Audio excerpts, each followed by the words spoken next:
आज बात करेंगे राजेश जोशी जी की। राजेश जोशी जी समकालीन हिंदी कविता के प्रमुख हस्ताक्षर हैं। वे बारीकी और नफासत के कवि हैं। उनकी राजनीतिक कविताओं में भी व्यंग बारीकी और नफासत में लिपटा हुआ आता है।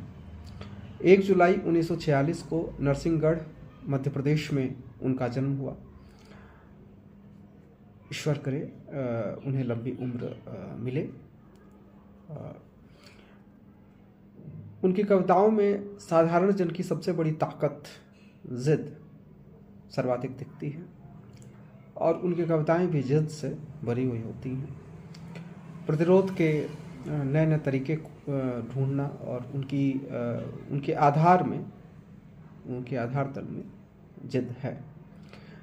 2 पंक्तियों के बीच काव्य संग्रह के लिए 2002 में उन्हें साहित्य अकादमी पुरस्कार से सम्मानित किया गया।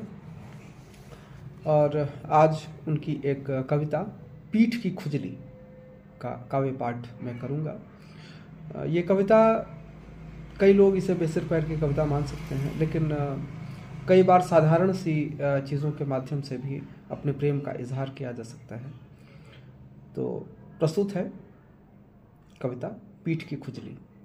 अभी अभी लौटा हूँ सारे काम धाम निपटा कर, रात का खाना खाकर अभी अभी कपड़े बदलकर घुसा हूँ होटल के बिस्तर में, और रह रह कर पीठ में खुजली हो रही है। रह रह कर आ रही है इस समय तुम्हारी याद, काम आ सकती थी जनेऊ इस समय पर, उसे तो बहुत पहले ही छोड़ आया पैतृक घर की खूंटी पर। कोई बैलगाड़ी भी नहीं यहाँ के जिसके पहिए से टिककर खुजला लूँ अपनी पीठ। जहाँ तक जा सकता है ले जाता हूँ खींच कर पीठ पर अपना हाथ,